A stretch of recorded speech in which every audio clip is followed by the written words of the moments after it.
Hey everybody, welcome back. My name's Kyle Beckman and this is Flight to Financial Freedom, where my life's passion is helping guide you on your flight path to your financial goals. Here I use my background as an Air Force instructor pilot along with the tools that I learned in my journey to financial freedom at the age of 43. Today we're going to talk about goal setting. And why is goal setting important? Because it's tough to plan a flight if you don't even know where you're going. So today we're going to do that plan. Let's get started. Get ready for takeoff.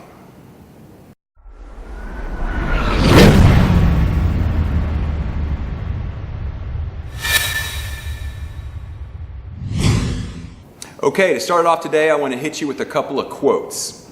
The first one that's applicable to today is a quote from William Shakespeare. That quote is, "To thine own self be true." To thine own self be true. To thine own self be true. Why is that applicable? Because today we're not talking about my goals, we're talking about your goals. We're helping you to set those goals that will help you in your endeavor to reach financial freedom. The second quote is from a Chinese proverb. "Give a man a fish and you feed him for a day. Teach a man to fish and you feed him for a lifetime." That's kind of the whole point of why I'm doing this. So I thought I'd break out my shark shirt in order to bring that home. So I'm going to teach you how to fish. And you might be wondering, why would I teach you how to fish? I mean, if I know how to catch fish, why wouldn't I keep that to myself? Well, what you need to understand is that the financial ocean is not like the small lake that I live on, where there's only so many fish, and if someone catches them all, they're all gone. It's an ocean of abundance. So the financial ocean has a multitude, an unlimited amount of fish, and that's the way money is. So when someone's making money, you don't need to begrudge them for that because they're not taking away from your money. And so me teaching you is actually helping me, helping the world. And it doesn't take anything away from me. The next thing I want to discuss here is that this is going to be a little bit touchy-feely relative to some of my math stuff that you may have seen in my last video. By the way, if you haven't seen my last video where I talk about compound interest, then check it out in the description or up above. You can see some of the math side of things. Today I'm going to be talking a little bit more about the psychology side. For some of you that's more comfortable, for others of you not so much. Not so much, no. But it's important that we at least touch on it. The psychology side is that every one of you is different. You're not like me, I'm not like you or them or him or him. Who? We're all different. We all have different aspirations for what we want out of life. For me, I wanted financial freedom to free up that time. Others of you may have a goal of reaching some sort of a purchase. Maybe you want to buy a giant house on the lake, or you want to buy a mansion up in the hills. I don't know what it is that you want. So it's important that we distinguish between my goals and your goals, because they're not the same. When you're thinking about a goal and what your goal is going to be, you need to apply the underlying why test. So what's the why test? The why test is you need to ask yourself, so if you were to write down a goal and say that this is my goal, you need to ask yourself why. Why do you want $10 million? And then once you have that answer, you actually need to ask yourself why again. You know, so for example, the $10 million might be because I want to quit my job. And then you would ask yourself, why do you want to quit your job? The answer to that might be because I hate it and it's driving me crazy and I want to be able to do whatever I want. Then you have to ask yourself why a third time, and then you would say, why do I want to be able to do whatever I want? And the answer might be because I value my time and I want to spend time with my family. So that might be an example of how you could take those three whys to figure out the underlying reasons for what exactly it is that you want to do with your life. Now let's talk about some specifics of goals. So in the Air Force, when I would teach students in pilot training, we would talk about having objectives for every flight. And those objectives were kind of a short-term goal for what we were going to accomplish in that flight. And there were three things about objectives which also apply to goals, three very important things that each goal should have. The number one thing is that it needs to be specific. The number 2 thing is it needs to be measurable. Number 3 thing is it needs to be attainable. And then I've kind of added, but ambitious. So let's go into some of those. If you were to tell me that your goal was to be filthy rich, then I would say, that sounds cool, but how are you going to measure that? Is that specific enough? What does rich mean? Rich to one person may not mean the same thing that it means to somebody else. So you need something that's more specific. So you might say, well, then I want $10 million. Okay, that's a specific amount of money, but is it measurable? Measurable according to when. So when do you want $10 million by? So you need a timetable for that. So in order to make that both specific and measurable, you'd have to say, for example, I want $10 million by the age of 40. Now you have something that's specific and measurable. But now let's address the attainable but ambitious part. If you watch my last video that I already referenced, I talk about some of the compound interest and how easily it actually can be, if you can be vigilant about making good choices with your money and investing that money, that how much it can grow for you using the 10x, the 100x, the 1000x rules. Given that, we can now come up with a number that's attainable but ambitious. But that number isn't something that's attainable and ambitious for me, it's specific to you. Only you can make that decision. What sort of sacrifices are you willing to make now with your actions in order to achieve those goals, that financial future that you're looking for? Now that we've talked about what a goal consists of, in a moment I'm going to have you write down that goal, but I don't want you to do that just yet because I probably am going to have to prove to you why it's important for you to write down that goal. If you're anything like me, you're stubborn and you're thinking, it's not really that important, I can remember it, I can leave it up here in my brain and I'll still be able to achieve that goal. But you're probably mistaken. And here's the reason. When you write something down, it turns from just a dream to an intention. And there's a very important distinction there. One of those is just something that's floating around in your brain that maybe someday you'd like to do. Once you write it down and it's an intention, it's something that you are dedicating yourself to do. So that's an important part of this whole process, is you need to write down the goal. And if you don't believe that, let me tell you a little story about me. So a couple of years ago, I was looking through some of my old high school books, and I came across one, and when I opened it up, a note card fell out of it. And I was looking at that note card, and it said, on the top it said goals, and it had 3 goals listed. And I don't remember doing this note card. I think it was like one of my high school teachers that forced us to write down our goals and told us how important it was, and I probably blew them off. And I wrote down the goals because it was mandatory, but I probably didn't believe them. So let me just tell you what those goals were.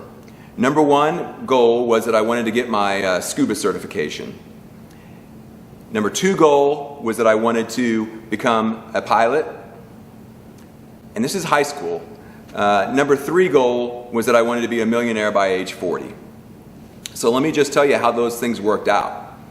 Number 1, be a scuba diver.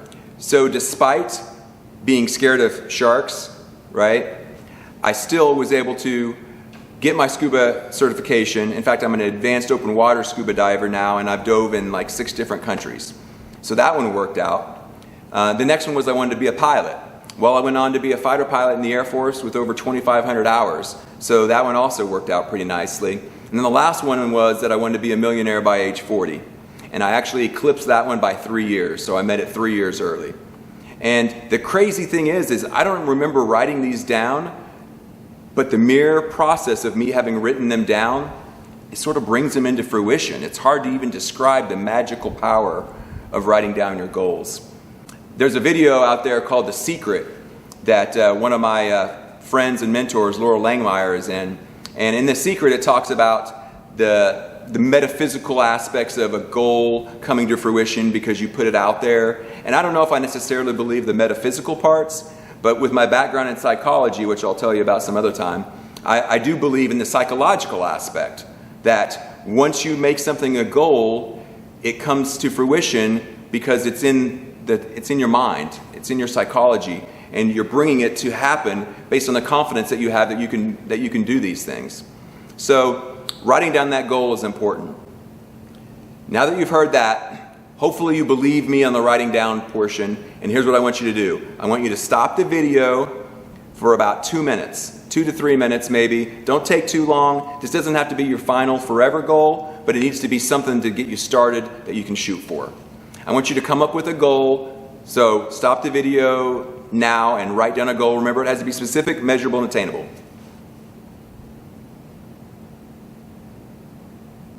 Okay, so hopefully you've written down a goal. Now that you've written down that goal, remember that's an intention. And in fact, I'm going to take it a step further. That goal is no longer just an intention. I want you to think of that as a written contract with your future self. So you've written down this goal. Now it's contractual, right? It's in writing. You have to do that for your future self. And to seal that deal, I want you to do the following exercise. I want you to close your eyes, not if you're driving or some other place where it would be dangerous to do so, but otherwise I want you to close your eyes. Close your eyes. And just trust me on this. You're probably doubting me. You're thinking there's no way in heck I'm going to close my eyes and actually go through this. People who've done this have found it to be very effective. So I'm asking you, close your eyes. Now close your eyes. Go on. And I want you to imagine in front of you your future self. Maybe it's 20 years later, maybe it's 30 years later. Sometime forward in the future, 20 to 30 years from now, is you. I want you to look at every aspect and detail of that person. I want you to, it's shocking. Look how good looking they still are. Like you haven't lost a thing. Maybe a little bit more gray hair, maybe a little bit of receding hairline like mine, but still a pretty sexy sucker. Now that you have that vision in your mind, I want you to walk up to that person and I want you to shake their hand. All right? And feel the firm handshake. Actually take it in, the smile that comes across each other's faces. Now that you've done that, you've sealed the deal. So you have that written contract and now you've shaken hands with your future self on it. And just remember that you're disappointing your future self, right? Which is, oh, by the way, still you. So you're disappointing yourself if you fail to take actions that lead you toward that goal. All right, open your eyes. I know it seems silly, but if you can focus on that and remember that future self of yours whenever you're making decisions, it might help you to make the appropriate decisions so you're not screwing over that future self. The next step is, now that you've written it down, I want you to post it on either a Post-it note or a note card or something that you can place somewhere in your house where you'll see it regularly. Whether that be above your door or on your bathroom mirror or something like that, so that you can reflect on that goal and keep that in the forefront of your mind so that you can take actions that lead you towards that goal. But reading it isn't enough. The only way to really bring it to fruition is to take action. So this is what I'd like you to do over the coming week. This is your homework assignment. I want you to reflect on the goal that you wrote down just a moment ago. Maybe revise it if necessary. Think about what it is. Make sure that you go through the 3 whys and figure out exactly why it is of what you want. And oh, by the way, that may change the amount, the specifics of your goal. You may realize you don't need as much money in order to reach the ultimate why that you're looking for. Then once you've done that, I want you to additionally come up with a 1-year goal. Because sometimes people get bogged down on the future. The 20 years from now I want to do this, when it's not right in front of them.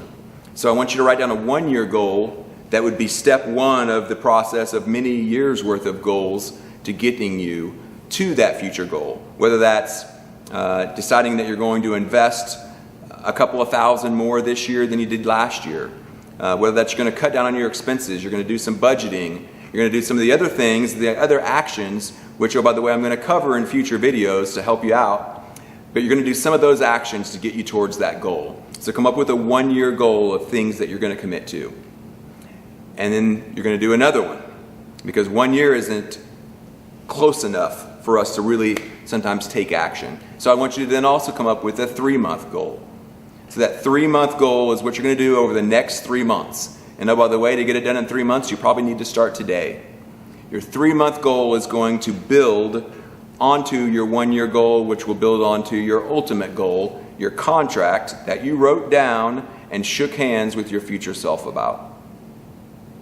Okay, so that's goal setting. That's all the different aspects of it.